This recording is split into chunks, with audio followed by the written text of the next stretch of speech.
we need to get the lab and we have to get it from the Cyberark directly. That is very costly and they are not going to provide the access to outside because that I is a see. Okay. somewhat a critical service, right? So what is the privileged accounts here? So what exactly PAM tool? PAM is the privileged access management. Okay. What exactly PAM is going to do and what are the privileged accounts? What are the privileged accounts and what privileged accounts will do here? So what are the privileged accounts?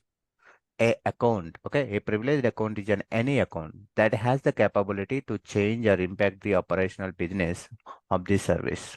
Okay, so any account, okay, it is going to be an impact. Something goes hack, one of the account is going to be hacked. It is going to be impact on huge impact on the business. That is called privileged. That means those are the important accounts. Some of the critical accounts we used to call as the privileged accounts. Privilege is nothing but important. Okay, best Yeah. examples in the Windows administrator, the examples of some of the privileged accounts you can see, Windows administrator of the Windows server and root user is having a super user. He is having a full powers access of the Unix Linux servers. Root user and sys user for the Oracle databases and Cisco devices. These are the some of the best examples of the privileged accounts. These are the accounts is having the fully privileges, complete authority and complete administration accesses is having for these users. If someone is hacking, it is going to be impact on the complete business. So those are the privileged accounts we used to call. So privilege is everywhere. We can see anywhere. Okay, a privileged account exists in every connected. I can share with you this document also, Giri. Okay. So after this class, I can share with you. You can read that. Clear? Connect. Hello. Hello. I put Giri. it mute because I don't want to disturb. Okay. No So, problem. No problem. yeah, I'll put it mute. If I have any question, I'll turn on them. Okay. Okay. Mic. You can listen. Okay. I'm going for. Okay. Okay.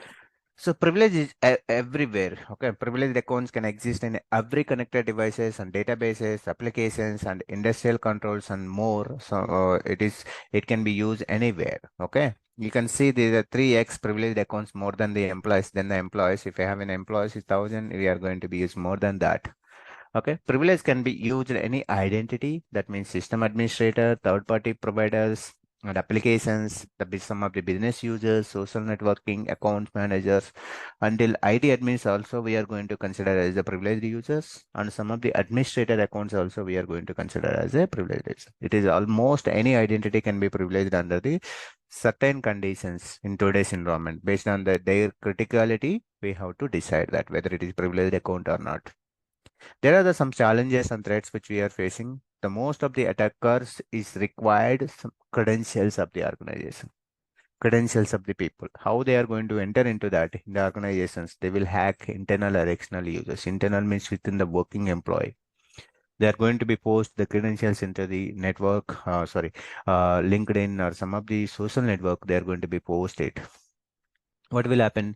So they are going to compromise these credentials. 80% of the security breaches will involve the compromising the privileged accounts. 80% of the security breaches will happen that. So we have to maintain the proper credentials here for all the accounts, all the accounts. Okay. So how the technology change in attack methods? First, do not. You can see here the prevent means credential depth. How the first how it is going to be enter into the attacker into the organization. You can see here credential depth. It is going to be depth means they will get the credentials from the internal source or external attacker. They simply get it the credentials and enter into the organizations. Once they enter into the organizations, they keep on trying and okay, they keep on trying and trying. Once they get access to the server, they directly go to the server. Once they enter into the server and they can hack the complete database. So server means it is having everything, right? Some of the databases they have will hack the uh, uh, databases and they will get into that and they will request something whatever it is. Recently, it is one of the company is hacked by someone, right? Uber is hacked by someone. Even Okta is hacked by someone. Recently, Okta also hacked by someone. So there is one more plan. It is going. I heard some of the news. one of the from the world. Okay, next 5 years, hackers is more from the organization's point of view on some of the business economics. Okay, I have read one article. They said coming 5 years, hackers is they wants to hack more. So they are going to Oh, be used more. They are going to be used. The PAM tool is more. The business is going on. Cyberark business is very good now. So next to 10 years is that this tool is be a top leader in the market, I can say. okay. So great tools I am choosing. Okay, thank you. Okay, so how the privilege is at center of attack of life cycle here, you can see the penetration, the credential depth and the reconsistency and the lateral movement, privilege escalation and repeat. How it will happen? So here you can see they enter into the internal threads or external threads, whatever it is, they enter into the organization and they will keep on keep on searching and checking on that whether we can get in, enter into the server or not on databases, everything they are keep on checking and check that if something were to happen, if you are installed in our brick, okay, if you are installed our CyberArk in the chain, you can see that's the CyberArk break the attack chain, how it is going to be attack, how it is going to be break this chain. Okay, CyberArk is in front of here directly. It is the best starting place itself. Is CyberArk is available. If if they enter into the organization, they has to log in the servers through CyberArk only, but they can get into the credentials for the users, whatever, whoever it is. They can get maybe they stole or something. They tap the credentials, but they are trying to connect their target system. But here, CyberArk through CyberArk only they has to connect. But CyberArk also is required some credentials and they has to provide some authentication methods. And CyberArk, if you want to connect to the connect your target system through CyberArk, we need to provide some authentications. We have to get the some authentications. So it is not at all possible. And if you want to connect the target system, it is automated way. He didn't get the credentials also. Directly click on the connect button. We are not going to provide for all access to every user. We are for the limited access providing to the users as per the requirement of the business. So in the starting itself, it is breakdown this. Starting itself, it is breakdown that. So that's the reason credential safety is not possible and reconciliation not possible. Lateral movement is not possible. Privilege escalation, repeat these scenarios, it is not at all possible here. Once you place this fabric here. And what is the protecting and privileged access here? You can see there is the first one is the systematic, that is the SSL, the firewall and SSL certification perimeter security it is allowing, and the security controls inside the network. You can see it is going to be having the monitoring tools. And what are the privileged access manager is going to provide the solutions, cloud, on-premises, and Internet of the Things, industrial control systems, and endpoint solutions. It is going to be provided the CyberArk. These are the solutions which is providing, and this is the CA technologies. These are the RSA tokens. Okay, security consoles, RSA tokens. There are the two-factor authentications and some of the monitoring tools which is available. Splunk tool. These are the services it is providing by the CyberArk and protecting our data. And proactive protection, detection, and response. These are the some of the features of the CyberArk. How it is proactively react on that. So proactive protection means you can see the secured credentials. It is once you onboard the account into the CyberArk, it is providing the complete security solution for that. How it is going to be handled end-to-end security, we will discuss in the later slide. So now secure the credential and only authorized users it is going to be allowed inside the CyberArk, inside the vault, not for everyone. Okay, individual accountability and session isolation, each and everything it is going to be recorded and it is going to be monitor on that. Limit scope of the privileges and target detection means continuously monitoring on the target system and Oh, malicious. Yeah, go ahead. okay. So user creation, right? This Yes, user creation, if you say enterprise environment, so everything go through the approval process, right? Otherwise, you need to get the approval to get the access to that uh, other authorized user in the CyberArk, right? correct. Okay.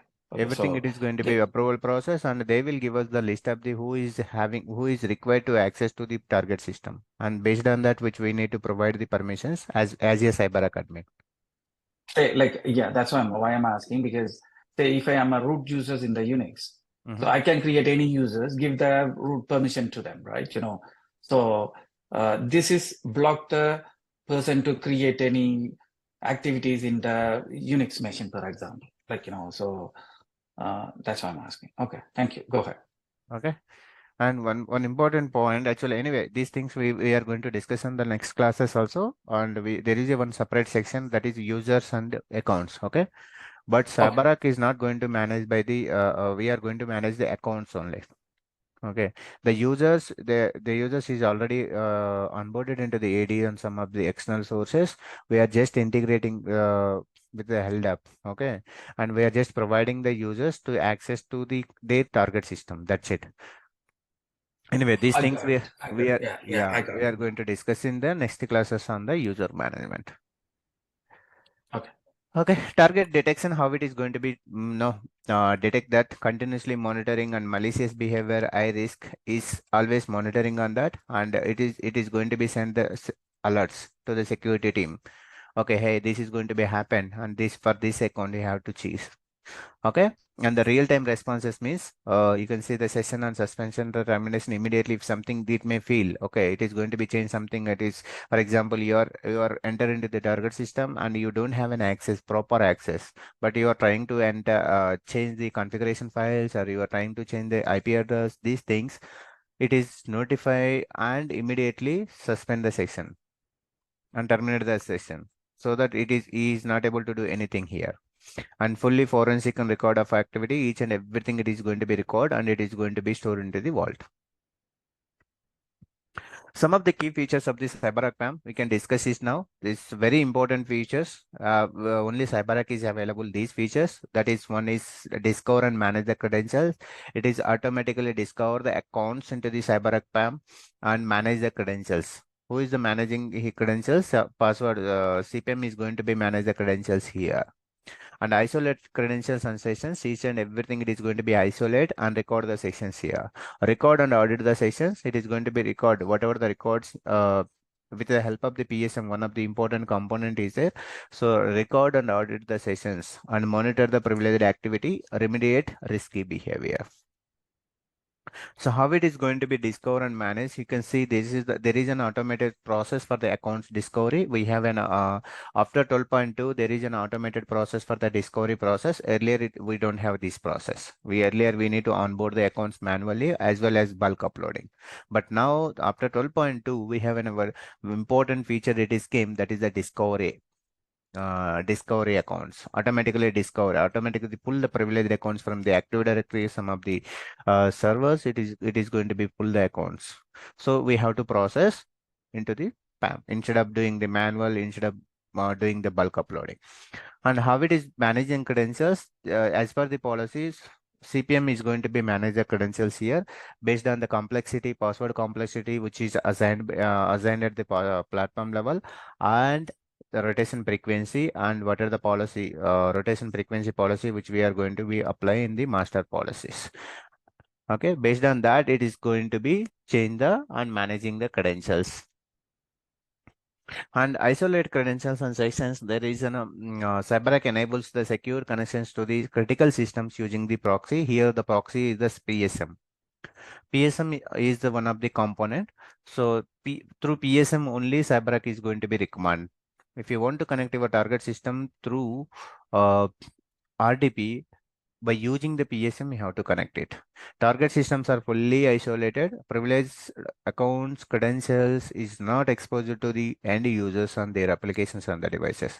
We are going to give the permissions to the user. Just click on the connect button. He is going to connect their target system directly. He doesn't know. He doesn't require credentials also. And CyberArk is not going to recommend the direct RDP connection, because if you connect the direct RDP connections, there is no monitoring here. There is no security also. There is no section recording also. We don't know what he is doing. So that's the reason we are always, CyberArk is always recommended for the PSM, through PSM only. And record and audit the sessions, how it is going to be recorded. So now he see this is the one of the recording session. Okay, we can anyway, I'm going to show you in the lab. Once you open the target system, it is going to be record each and everything, what you are doing and what are the steps you are taken, where you went, whether which folder you clicked on, which have you opened the Chrome, as you open the Internet Explorer, or you are trying to something, everything we can see that. It can be in a video and text format also, and it is going to be stored and encrypted in the tamper resistant digital vault. Once you close the target system, once you close the session, it is going to be stored, it is going to be saved into the vault. So the next one is to monitor the privileged activity. How it is we are going to be monitor. Once we record, there is one option that is called monitoring tab. We can able to see the recordings as well as active live sessions. If you are currently what you are doing, if you want to see that, you can see the active session. And the last one is a remediate risky behavior. How it is going to be identify that. So there is a one component that is a PTA component. It is going to be send the security events to the security team, and they has to identify that what is that and what exactly issue is happen, and based on that which we need to take the action. Cyberark can automatically rotate the credentials in the event of risky behavior, such as credential tab, bypassing the digital vault. All these things it is going to be identified. How this component is going to be identified means we are going to give the configuration at the PTA level and platform level, so that it is going to be identified as per the configurations. Now you can see the session has been suspended. Like that, you can get the message and it is going to be suspend the session, and notification is going to be sent to the security team, and security team has to review that what exactly happened and will reach out to the particular person and ask the proper explanation, or reach out to the application head. We'll have a separate call with them, and we will discuss and we will close this and reopen this account, resume that account. So these are the some of the features which we discussed. Any doubts on the features? Okay, so like for example, if I say like a sudo to user or whatever, right? So if you don't have access right away, send it to the security team. No, no, no. Here we are talking about accounts. Okay. The users, for example, one user doesn't have access to connect their target system, their application. Okay. Oh, okay. I got it. Okay. So they has to get the proper authorization. That's it. Okay. Okay. Any questions? No, it's good. Go ahead. Oh, good. So now we are going to discuss about the system architecture. System architecture, this is an important one, and the system architecture, we have a components of the Cyberark. We already discussed, we have a few components of the Cyberark, the main components. And this is the architecture which we need to follow for the installation, always, guys. Always. Okay. First, we have to install the digital vault, then PVWA, then CPM, then PSM after PTA. So what digital vault will do? This is the structure we have to follow while doing the installation of the components always. Okay. So what digital vault is do? This is the main component. This is the first component. First we have to install this component. Then only we have to install other component. This is the component which is storing each and every data. Each every credentials is going to be stored into the vault. Okay, whatever the communication, it is going to be happen through this vault only for all the components has to provide the communication to vault directly. So while doing the installation of other components, we are linking to the vault, we are communicate to the vault. So vault is allow for the only one port, that is internal communication, that is 1858 port, which is allow for the internal communication purpose. So the digital vault will secure server used to store the privileged account information based on the hardened Windows Server platform. Okay, vault is the main component of the Cyber. And the next component would be the password vault web access, that is PVWA. So this is using for the web interfaces for the users to gain the access to the privileged account information, and it is going to be used by the vault administrator to configure the policies. And if you want to create the saves, and if you want to change the platform level settings, all these things we are going to do in the PVWA. Whenever the users wants to connect their target system, their application, they has to get the access for the PVWA. So that's the reason this is the only web interface for the users to gain the access. The third component would be the CPM, that is the Central Policy Manager. What Central Policy Manager will do here to perform the password changes on the devices and scans the network for the privileged accounts. CPM is the component to rotating the credentials, verifying the credentials, and reconcile the credentials and managing the credentials. Privilege session management. Privilege session manager is going to do the ICM, that is called isolate, control, monitoring, and record sections. So it is going to be record the privileged account sessions always, and it is going to be monitors the privileged account activity and daily, and regularly, and it is going to be store that recordings into the vault. The last but not least, that is the privilege threat analytics component. This is going to be monitor and detect the malicious behavior and malicious uh, behavior of the privileged accounts, and it is going to be notify that to the security team immediately. It is giving some alert. Okay, hey, this is going to be happen. He doesn't have an access to this, but he's trying to change this one. So, like that is going to be give the notifications to that. Any questions on the components of the CyberArk? Yeah, it's okay. So if you say like, digital world, Mm, access, mm. uh, they don't have any local access, or they have access through the LDAP? Two things. Okay. Digital world, if you want to access, we don't have a direct access to the digital world. Okay. If you Okay. want to access, if you want to add users, internal users, if you want to do anything, there are the two ways. One is PBWA, another one is a provider client. That is one of the legacy interface, that is a desktop based solution.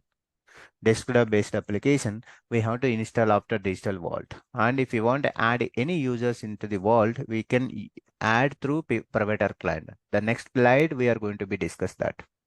Okay. Cool. Thank you. Okay, now you can see the vault and its clients, how it is providing the solution. You can say this is the vault, the main one. The vault is communicated to each other, to all the component, and it is going to be interlinked. And you can see the provider. I told you, right? Provider client is there. So this is the provider Yeah. client legacy interface, which we are going to add the users to the vault. If you want to add the users to the vault, you can use the provider client to add the users to the vault, internal vault. Okay, internal users. If you want to get the external users, that is a different story. We can get it from the AD by using the LF. So there are some services. It is a PTI is always communicate to the vault, and some of the applications and CPM, privilege session manager, password manager, and Packlay and SDK is going to be used as a REST APIs. We are going to use the REST APIs. By using the REST APIs also, we can connect to the CyberArk and we can do the some operations. How we are doing the manually by using the REST APIs, you can do it.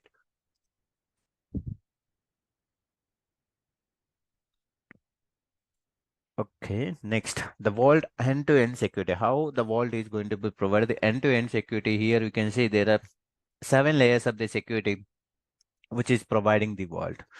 From you can see the first one is the session encryption, second one is the firewall, third one is authentication, fourth one is the discretionary access control, fifth one is mandatory access control, and sixth is the auditing, and seventh is file encryption. How it is going to be provided the session encryption first one. You can see the session encryption, it is allowing SSL and open SSL encryption algorithm, and it is going to be allow only one TCP, that is called 1858.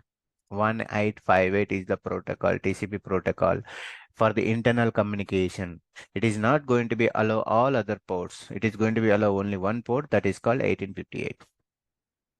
The next one is the firewall, that is a hardened built-in Windows firewall. It is going to be hardened.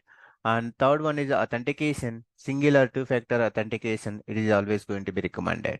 So, but CyberArk is going to be recommend two-factor authentication. Discretionary access control means it's going to be provide the granular permission, that is a RBAC, role-based access control as per your team. For example, in your team is having different permissions which is required. Based on that, we have to provide the permission. And the mandatory access control is subnet based access control, and time limit delays between, for example, one user they wants to connect their account for the so and so time, we have to provide that. So that access also we have to provide, and that is the feasibility which is available in the CyberArk. And auditing, it's a tamper proof audit trail and event based alerts. each and everything it is going to be recorded and it is going to be monitored why you are connecting the target system, what is the region and everything. It is going to be that file encryption. That is a hierarchical encryption model. Every object has a unique key, and whatever the credentials is maintaining and the passwords also, it should be an unique key. Any questions on above these seven I'm going to Yeah, discuss? the mandatory access. Hello? Yeah, go ahead, go ahead. Okay. See that, so in case the person want to upgrade or maybe they need to do something, it gives some time limitation for that during that time. That is also in that particular place or? Yes, yes. For example, one Oh. account wants to, it's required, one account they want to access for the so and so time, they can, Mhm. they have an feasibility. Okay, these are the sevens. Okay, these are the seven security. How the security is going to be provided to your data. That is the features which is available. Okay. But it depends on you to which one you are using. Okay. Yes, correct. These are the feature. Okay, based on this feature, it is going to be provided. How it is going to be provided the security of the our data into the vault. Okay. So Okay. if they have a man, if you go to, depends of the option, so you can control more control into yourself. Okay. Exactly. Okay. I got that. Good, good. Now, this is an architecture. I think you asked on yesterday how it is architecture and all these things. Now you can see this is an architecture of the CyberArk scalable architecture. This architecture, one second.